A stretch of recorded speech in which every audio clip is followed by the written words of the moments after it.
بزاف منا في هذه الفترة الأخيرة كيعانيوا من نزلات البرد، من السعال، التهاب في الحلق، وكذلك من الحمى.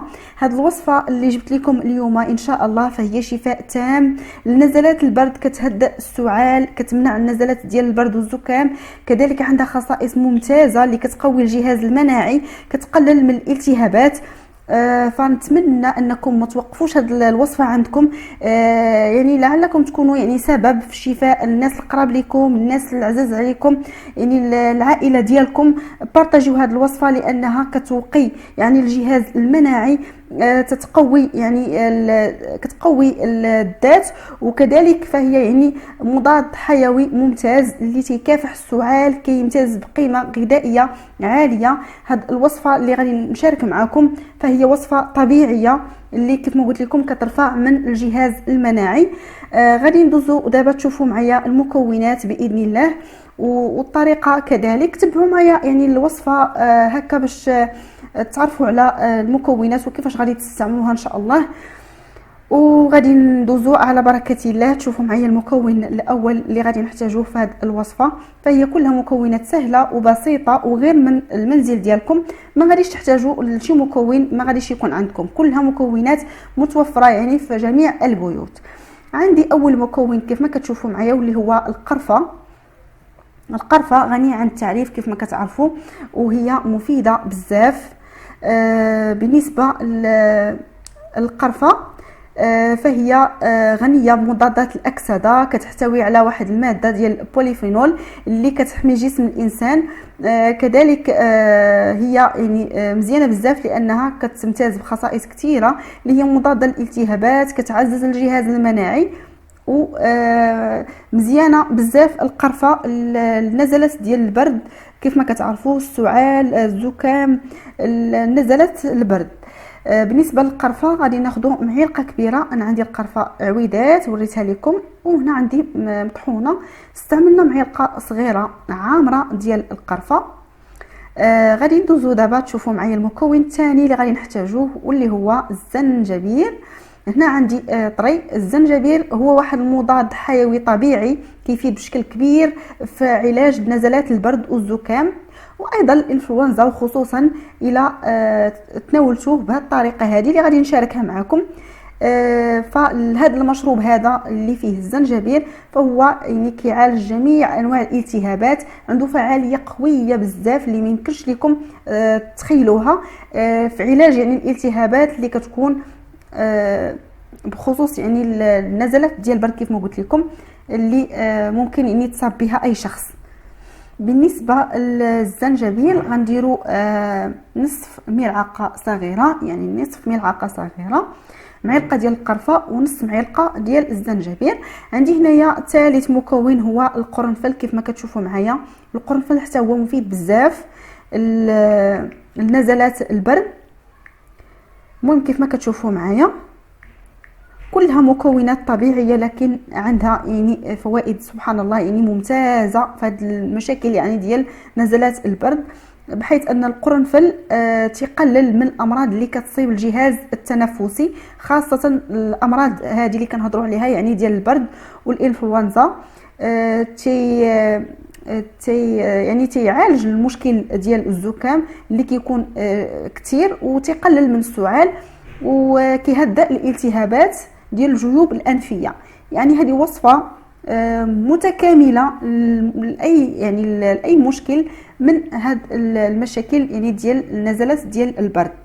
بالنسبه للقرنفل تنديروا ربع ملعقه صغيره ديال القرنفل مطحون. هاد المكونات هادو بثلاثه غادي نحتاجوا لهم الحامض اولا الليمون كيف ما كتشوفوا معايا. الحامض اولا الليمون، الحامض حتى هو مزيان بزاف كيف ما كتعرفوا، خصوصا يعني المواجهه يعني النزلات ديال البرد، بحيث انه من المكونات اللي غنيه بفيتامين ج واللي كتساعد يعني على تعزيز من الجهاز المناعي، وكتحسن من القدره ديال الجسم على المقاومه ديال مثل هاد الامراض هادو ديال نزلات البرد. يعني تيقاومهم الحامض مزيان بزاف. كيف ما كتعرفوا راه الحامض ممتاز، يعني ممتاز جدا. وغادي نستعملوا هنايا في هذه الوصفه نص ديال حامضه، يعني العصير ديال نص حامضه اولا ليمونه. غادي نعصروه كيف ما كتشوفوا معايا بحال هكا، وغنستعملوا العصير. انا هنا غنشارك معكم غير الطريقه. غتاخذوا العصير ديال نص حامضه اولا نص ليمونه كيف ما كتشوفوا معايا في الفيديو، وغنخلطوا هاد المكونات بهذا الشكل هذا كيف ما كتشوفوا معايا.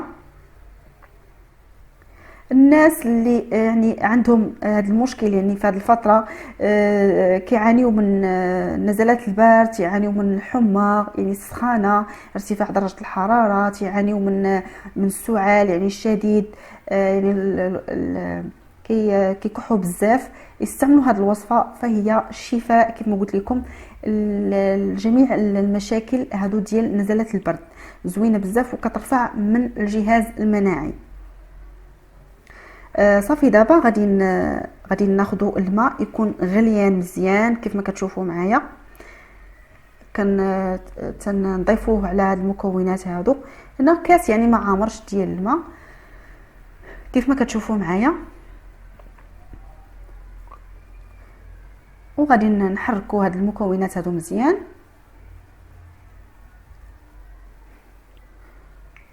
ومن بعد غادي نضيفوا واحد المكون اللي باقي لينا، هو العسل يعني الطبيعي ديال النحل. العسل كيف ما كتعرفوا غني عن التعريف، وهو مضاد حيوي ممتاز، كيكافح السعال، تيمتاز بقيمه غذائيه عاليه. فهو يعني من قديم هو يعني كنستعملوه يعني في العلاجات يعني المنزليه. تيحتوي على مضادات الاكسده، تحتوي كذلك على خصائص مضاده للبكتيريا الميكروبات اللي كتكافح النزلات ديال البرد، تعزز لنا من جهاز المناعه. ومزيان بزاف يعني مزيان الحلق الدس ديالنا، لانه كيحميها من هاد النزلات ديال البرد كيف ما قلت لكم. تناخذوا منه معلقه صغيره كيف ما كتشوفوا معايا بهذا الشكل هذا، وتنضيفوها على هذا المشروب بحال هكا.